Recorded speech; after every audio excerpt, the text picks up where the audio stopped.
निर्विंध्य college के online क्लासों में आपका स्वागत है। आज हम लोग जूलॉजी का दूसरा लेक्चर पढ़ेंगे। पहले लेक्चर में हमने कोशिका क्या है, कोशिका के सिद्धांत और कोशिका का इतिहास हम लोगों ने पढ़ा है। आज हम लोग कोशिका के प्रकारों का अध्ययन करेंगे। कोशिका मुख्य रूप से दो प्रकार की होती है। एक होती है आपकी प्रोकैरियोटिक सेल और एक होती है आपकी यूकैरियोटिक सेल। ठीक है, कोशिका कितने प्रकार की होती है? दो प्रकार की, प्रोकैरियोटिक और यूकैरियोटिक। अगर प्रोकैरियोटिक की हम बात करें तो प्रोकैरियोटिक जो कोशिका होती है ये बैक्टीरिया और ब्लू ग्रीन एल्गी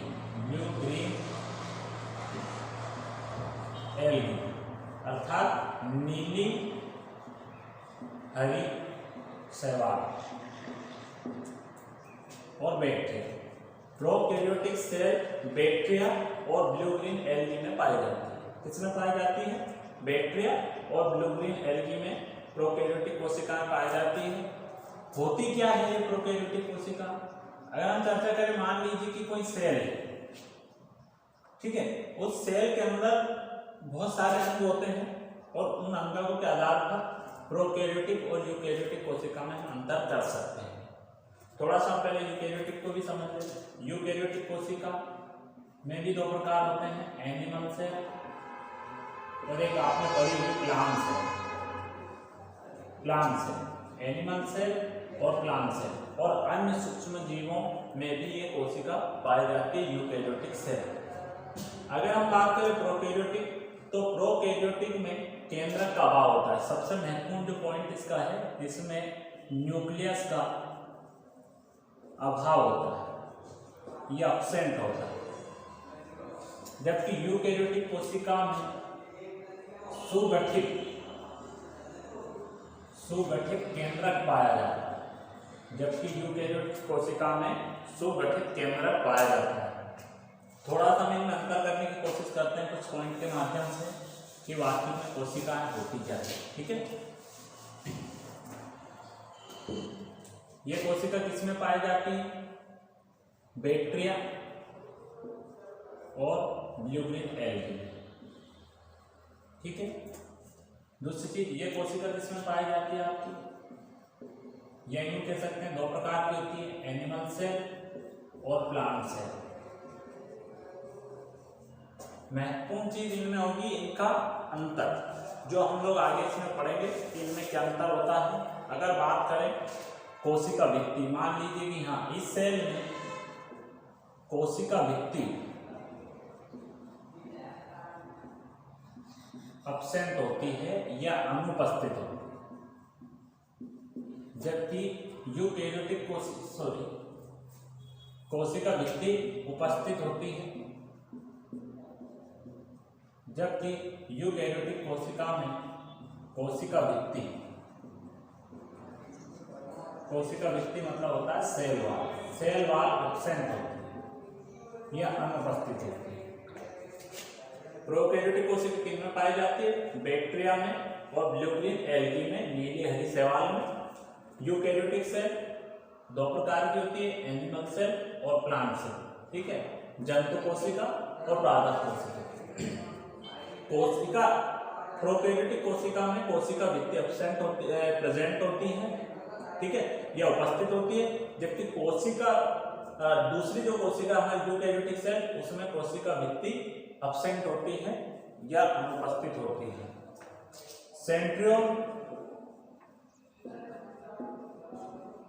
सेंट्रल की अगर बात करें हम, तो प्रोकैरियोटिक जो कोशिका होती है उसमें सेंट्रल अनुपस्थित होता है।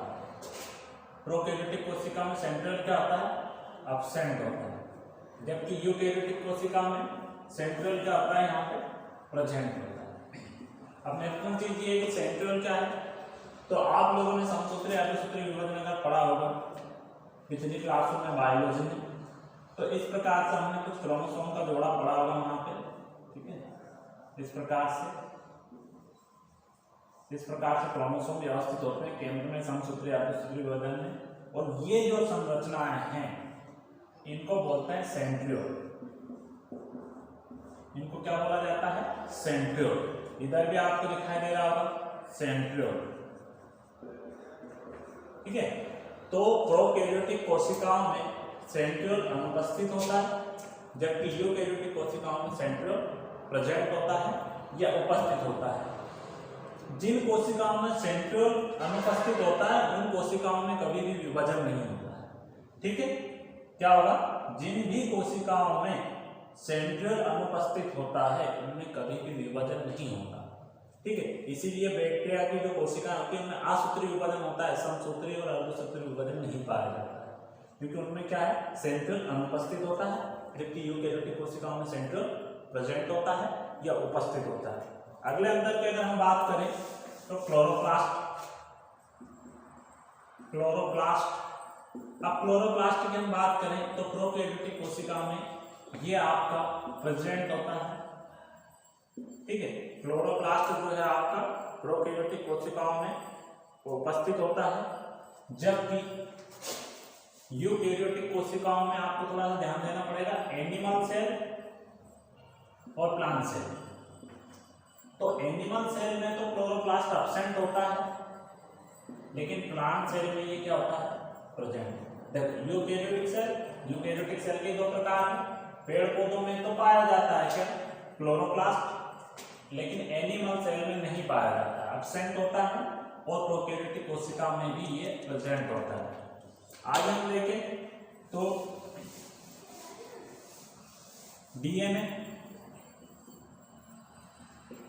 डीएनए या फिर अपन इसको क्रोमेटिन भी कहते हैं। क्रोमेटिन नेट आपने पढ़ा होगा, क्रोमेटिन धागे पिछली क्लासों में आपने जब सेल के बारे में पढ़ा होगा तो ये सारी चीजें कहीं पढ़ने में आई होंगी। क्रोमेटिन नेट, डीएनए, बात एक ही है, ठीक है।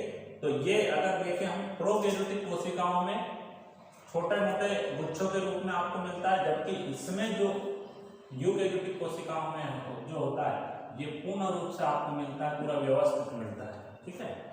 तो अगर बात करें हम गुणसूत्र की, या ऐसा डीएनए की जगह आपको ऐसा देते गुणसूत्र, इसका पूछ रहे तो इनमें कुछ छल्ले पाए जाते हैं और इसमें कंप्लीट गुणसूत्र पाए जाते हैं, ठीक है। इनमें क्या पाए जाते हैं?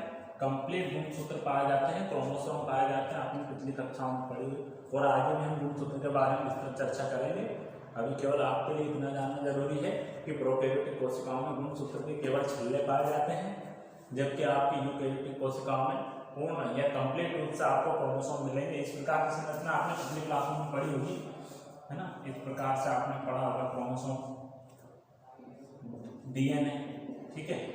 डीएनए से ही क्या बनता है? गुणसूत्र। इस प्रकार की संरचना अगर आपने पिछली क्लासों में पढ़ी हो, ठीक है, ये होते हैं गुणसूत्र, ठीक। और किसके बने होते हैं? डीएनए के ही बने होते हैं। तो आगे की क्लासों में हम इसके बारे में चर्चा करेंगे। अभी केवल आपको इतना जानना जरूरी है कि प्रोकैरियोटिक कोशिकाओं में ये एक छल्ले के रूप में होते हैं और यूकैरियोटिक कोशिकाओं में पूर्ण रूप से आपको मिलेंगे, ठीक है। उसके बाद अगर हम बात करें फ्लैजिलम, ठीक है, ठीक है। फ्लैजिलम प्रोकैरियोटिक कोशिकाओं में उपस्थित होते हैं, ठीक है। अगर आपने कहीं बैक्टीरिया की सेल पढ़ी हो, इस प्रकार से कोशिका पढ़ी हो, उस कोशिका में इस प्रकार की संरचनाएं होती हैं, ठीक है। इन संरचनाओं को क्या कहते हैं? फ्लैजिलम, ठीक है। जबकि यूकैरियोटिक कोशिकाओं में ये उपस्थित होती, दोनों कोशिकाओं में आपको फ्लैजिलम थोड़े थोड़े मिलेंगे, इनमें भी मिलते हैं और इनमें भी मिलते हैं। आगे हम देखें सीलिया।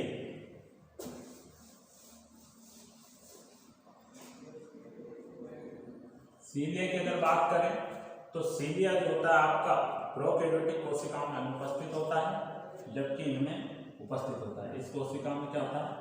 अनुपस्थित, और यहाँ क्या होता है? उपस्थित। सीलिया आप जानते हैं कांटे जैसी संरचना होती है, बारीक बारीक इस प्रकार से, जैसे कोई संरचना है, जैसे कोई सतह है उस पर इस प्रकार की छोटी छोटी संरचना आती है, इनको क्या कहते हैं? सीलिया। ये हिंदी में कसाव, हिंदी में क्या कहते हैं इनको? कसाव। पर ज्यादा आपने प्रचलित नाम इसका सीलिया ही सुना होगा, ठीक है। उसके बाद अगर हम बात करें गाल्गी बॉडी, गाल्गी बॉडी,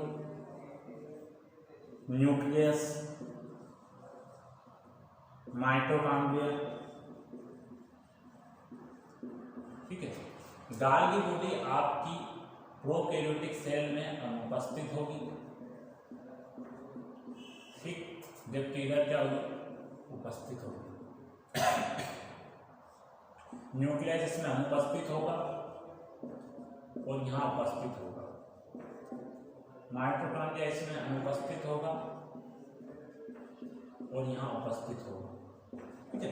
देखो गाल्गी बॉडी जो होती है, गाल्गी बॉडी की खोज सर्वप्रथम कैमिलो गाल्गी ने की थी, जो एक न्यूरोलॉजिस्ट थे।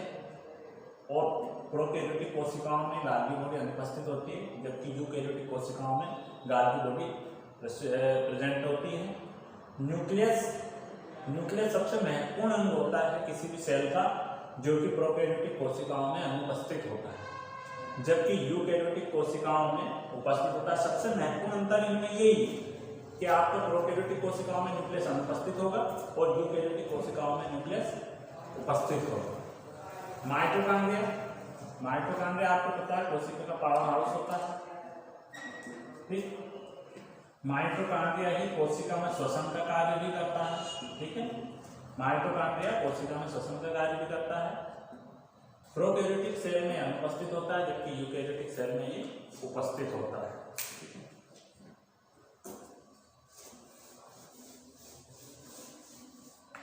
लाइसोसोम का नाम आपने सुना होगा। इस कोशिका में लाइसोसोम अनुपस्थित होता है। कोशिका की आत्महत्या की थैली कहते हैं अपन इसको, आत्महत्या की थैली, ठीक है। आत्महत्या की थैली कहते हैं कोशिका की किसको, लाइसोसोम को, क्योंकि इसमें 24 प्रकार के एंजाइम पाए जाते हैं, जो कोशिका के अंदर कभी कभी मुक्त हो जाते हैं तो उससे पूरी कोशिका नष्ट हो जाती है। यहाँ उपस्थित होते हैं, इधर अनुपस्थित होते हैं, इसमें वाली सेल में प्रोकैरियोटिक में और यूकैरियोटिक में उपस्थित होते हैं, ठीक है। आगे देखते हैं हम लोग राइबोसोम।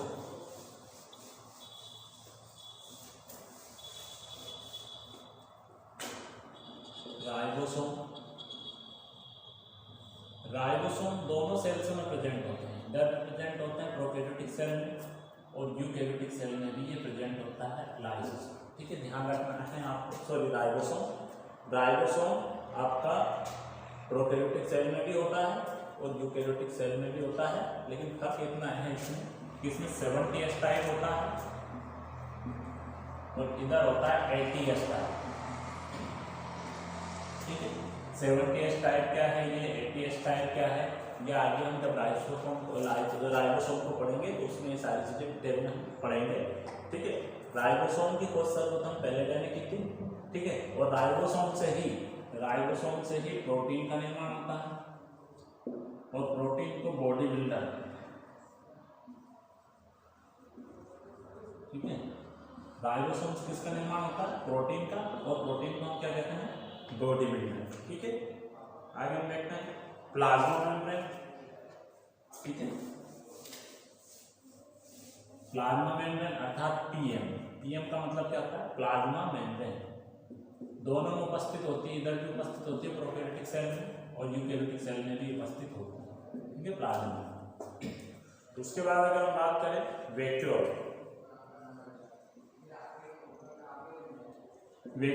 को हिंदी में रिक्तिका कहते हैं, ठीक है।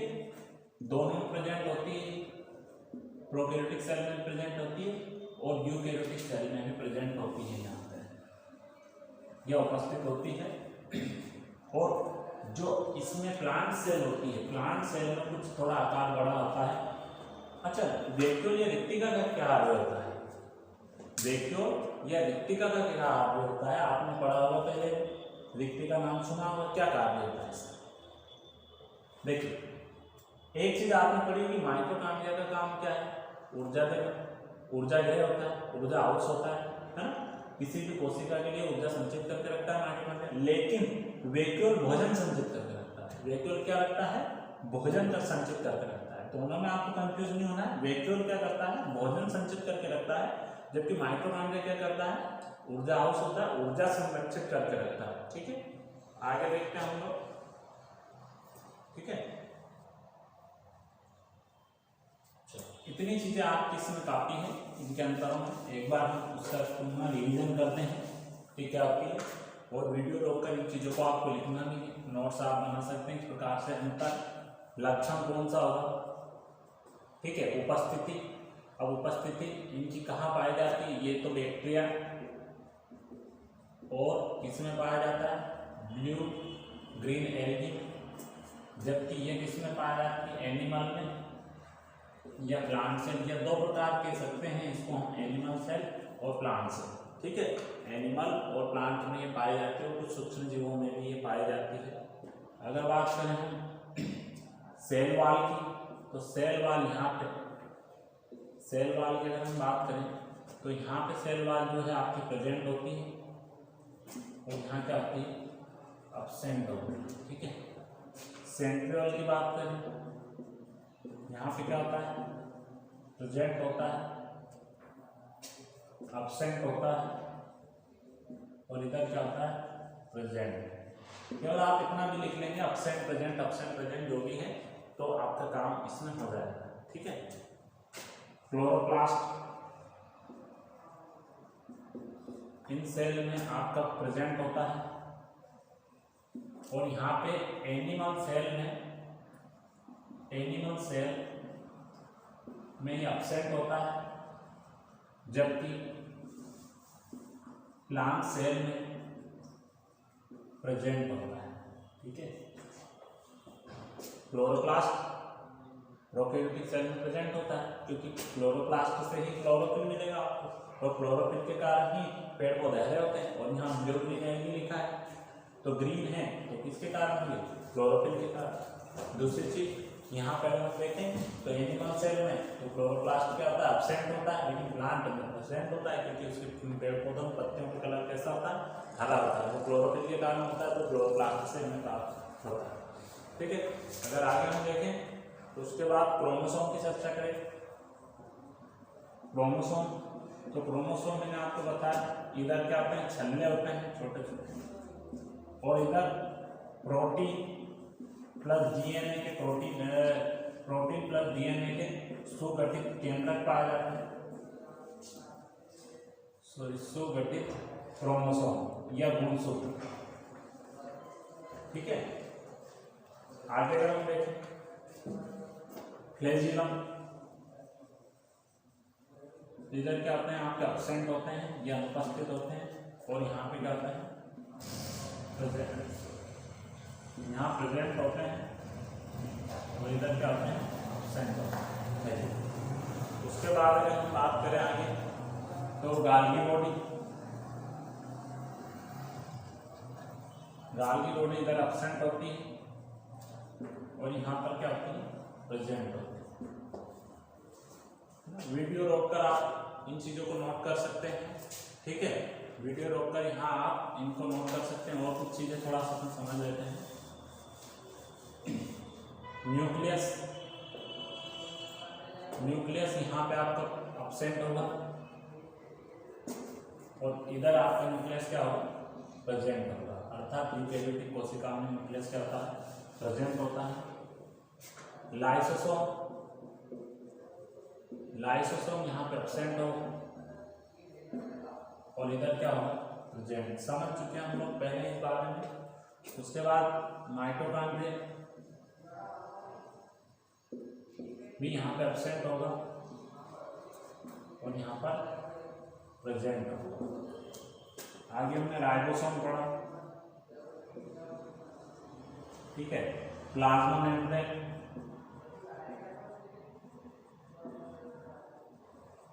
ये दोनों ग्रुप में प्रेजेंट होते हैं, इधर भी प्रेजेंट होंगे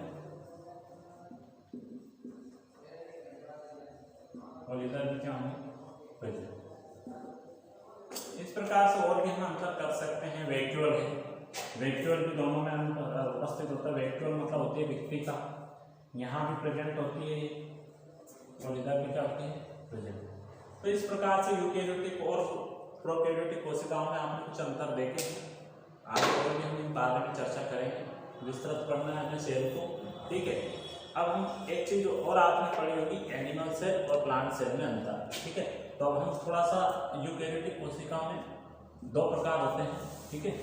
अभी हम लोग सबसे पहले कोशिका पढ़े। कोशिका में हमने क्या पढ़ा कि कोशिका दो प्रकार की होती है, एक यूकेरियोटिक और एक प्रोकैरियोटिक। दोनों में हमने अंतर की। अंतर करने के बाद जो यूकेरियोटिक कोशिका होती है ये भी आपकी दो प्रकार की होती है, ठीक है। एक होती है एनिमल सेल और एक होती है प्लांट सेल, ठीक है। इसके अगर आकार की बात करें हम तो इसका गोलाकार होता है और इसके आकार की बात अगर हम करें तो आयताकार होता है, ठीक है। क्या अंतर है इनमें? एनिमल सेल और प्लांट सेल में क्या अंतर है, ठीक है, ये ध्यान रखना है आपको, ठीक है। जंतु कोशिका में केवल प्लाज्मा मेम्ब्रेन होती है, इसमें क्या होती है, केवल एनिमल सेल में केवल प्लाज्मा मेम्ब्रेन होती है, ठीक है। जंतु कोशिका में केवल प्लाज्मा मेम्ब्रेन होती है, जबकि पादप कोशिका में सेल्यूलोज की बनी भित्ति होती है, ठीक है। किसकी बनी होती है? कई परीक्षाओं में जैसे कॉम्पिटिशन एग्जामों में ये बात पूछी गई है कि पेड़ पौधे की जो भित्ति होती है वो किसकी बनी होती है, तो वो किसकी बनी होती है? सेल्यूलोज की, ठीक है। इनमें जो कोशिकाएं जो होती है कोषाद्रव्य की मात्रा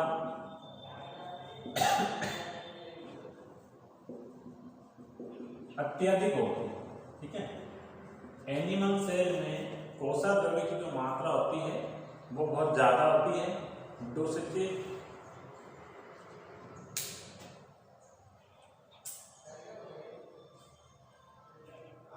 इनमें कोषाद्रव्य की जो मात्रा होती है या कोशिका द्रव्य की जो मात्रा होती है वो कम होती है। पहले हम पढ़ चुके हैं कोशिका द्रव्य या कोषाद्रव्य किसे कहते हैं? जो द्रव कोशिका के अंदर भरा हुआ, ठीक है। दूसरी चीज एनिमल सेल जो होती है इसमें प्लास्टिक का अभाव होता है, जबकि इनमें प्लास्टिक पाया जाता है, ठीक है। जंतु कोशिका में प्लास्टिक का अभाव होता है, जबकि इसमें आपका प्लास्टिक पाया जाता है। आगे अगर और अंतर इसमें हम करें, सेंट्रियोल या सेंट्रियोसोम, ठीक है। सेंट्रियोसोम ही क्या होता है? दो भागों में जब बढ़ जाता है, इस प्रकार से संरचना हम आगे पढ़ेंगे। सेल में इस प्रकार की संरचना आती है, यहाँ देखेंगे हम, पहले थोड़ा समझ लेते हैं। ये सेल के अंदर ये केंद्रक और केंद्रक में यहाँ पे इस प्रकार की संरचना होती है जिसे हम कहते हैं सेंट्रियोसोम, ठीक है। इस प्रकार के जो डॉट दिखाई दे रहे हैं और जब कोशिका का इसका विभाजन होता है तो विभाजन के समय इस प्रकार से मैंने अभी एक डायग्राम आपको बताया था, इस प्रकार से जब कोशिका का विभाजन होता है तो इस प्रकार की संरचना बनती है आगे चलकर। तो ये जो दो डॉट दिखाई दे रहे हैं आपको, ये ही दो सिरों पर जाते हैं, ये धीरे धीरे टूटकर आगे जैसे यहाँ से टूटेंगे ऐसे, इस प्रकार से संरचना में ये यहाँ आ जाएगा टूट के आखिर में ऐसे, और ये यहाँ आ जाएगा, और ये होता है क्रोमेटिन नेट, जिसकी चर्चा भी हमने की कि डीएनए बना होता है। हमने पिछले जब हम यूकेरियोटिक और प्रोकैरियोटिक पढ़ा है उसमें आपको बताया है। तो इससे क्रोमोसोम बन जाते हैं। ये वाली जो लाइन दिख रही ये न्यूक्लियर मेम्ब्रेन है, इससे ये देखिए आप यहाँ क्रोमोसोम वगैरह ये सारी चीजें बनती हैं, ठीक है। यहाँ इसके अंदर डीएनए होता है, ऐसे वो सारी चीजें वो आगे कुछ चर्चा करेंगे उस बारे में, क्योंकि अभी उसके बारे में तो चर्चा करेंगे तो काफी लंबा हो जाएगा। जब हम संस्कृत पढ़ेंगे तो सारी चीज चर्चा करेंगे। अभी केवल आप इतना समझिए कि यहाँ पे इस प्रकार की संरचना होती है, ठीक है। दो डॉट होते हैं बीच में, इसमें आगे चल के डॉट अलग अलग हो जाता है इधर और इधर, और इन्हीं को सेंट्रियोल कहते हैं। और एक बात और बताई थी मैंने कि जिन भी कोशिकाओं में सेंट्रियोल नहीं होता है उनमें कभी भी विभाजन नहीं होता है। और स्पेशली एक क्वेश्चन पूछा जाता है कंपटीशन में कि कौन सी कोशिकाओं में कभी भी विभाजन नहीं होता, तो वो है आपकी तंत्रिका कोशिका। क्योंकि तंत्रिका कोशिकाओं में आपका कभी भी सेंट्रियोल नहीं पाया जाएगा। अगर सेंट्रियोल नहीं पाया जाता है तो फिर उसमें कभी भी विभाजन संभव नहीं है। ठीक है, तो इस चीज का आपको ध्यान रखना है। कौन सी कोशिकाओं में कभी भी विभाजन नहीं होता है, तो वो तंत्रिका कोशिका। ठीक है, तंत्रिका कोशिकाओं में कभी भी विभाजन नहीं होता है। और इसीलिए जब कभी भी किसी भी व्यक्ति को सिर में, इनमें चोट लगती है सिर में, तो उस व्यक्ति की तुरंत मृत्यु हो जाती है, क्योंकि वहाँ की कोशिकाएं नष्ट हो जाती है। तंत्रिका कोशिकाएं मस्तिष्क की कोशिकाएं, जिसका निर्माण पूरा नहीं होगा। क्योंकि हमने एक चीज पढ़ी है, हमने कोशिका सिद्धांत पढ़े हैं, और कोशिका सिद्धांत में हमने एक चीज पढ़ी थी कि पूर्ववर्ती कोशिकाओं से ही नई कोशिकाएं बनती हैं। पढ़ी है बात? अगर आपने नहीं पढ़ा है, पुराना वीडियो नहीं देखा है, तो आपको उसको देखना पड़ेगा फिर, तब ये बात आपको समझ में आएगी। पूर्ववर्ती कोशिकाओं से ही नई कोशिकाएं बनती हैं। ठीक है, तो कहने का अर्थ ये है कि अगर पुरानी कोशिका ही नष्ट हो जाएगी और पूर्ववर्ती कोशिका से नई कोशिका कैसे बनती है? विभाजन के फलस्वरूप। और विभाजन के लिए जो है महत्वपूर्ण चीज जो जिम्मेदार होती है वो होती है सेंट्रियोल। अब अगर सेंट्रियोल ही नहीं होगा तो फिर विभाजन कहाँ से होगा? और विभाजन नहीं होगा तो फिर नई कोशिका कहाँ से होगी? और नई कोशिका नहीं बनेगी तो जब पुरानी कोशिका नष्ट हो जाएगी तो उस जीव की मृत्यु हो जाएगी। ठीक है, इसलिए मस्तिष्क में जब भी चोट लगती है तो उसकी किसी भी व्यक्ति की तुरंत मृत्यु हो जाती है। क्यों? क्योंकि वहाँ तंत्रिका कोशिकाओं में कभी भी विभाजन नहीं होता है। ठीक है, मस्तिष्क की जो कोशिकाएं होती है। ठीक है, और आगे हम पढ़ते हैं, कुछ अंतर हम लोग पढ़ रहे थे। इनमें एनिमल सेल में जो सेंट्रियोल, ये सेंट्रोसोल। ठीक है, अगर हम ऐसे इस संरचना को समझे, जो मैंने आपको बता तो इस पूरी संरचना को एक साथ बोलते हैं सेंट्रोसोल। और जब इस संरचना दोनों अलग अलग डॉट हो जाते हैं तो उसको हम बोलते हैं सेंट्रियोल। ठीक है, इस चीज को आपको ध्यान रखना है। ठीक है, यहाँ पे ये दोनों प्रेजेंट होते हैं और यहाँ पे एब्सेंट होते हैं, अर्थात प्लांट सेल में ये एब्सेंट होते हैं। क्या? सेंट्रियोल या सेंट्रोसोल। ठीक है, गाल की बॉडी जो होती है इसमें पूर्ण विकसित होती है। ठीक है, गाल की बॉडी कैसी होती है? पूर्ण विकसित होती है, जबकि इसमें जो गाल की बॉडी होती है वो कम विकसित होती है।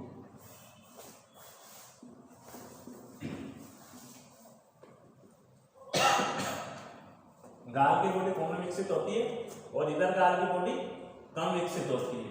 एनिमल सेल में गाल की बॉडी पूर्ण विकसित होती है और प्लांट सेल में गाल की बॉडी कम विकसित होती है।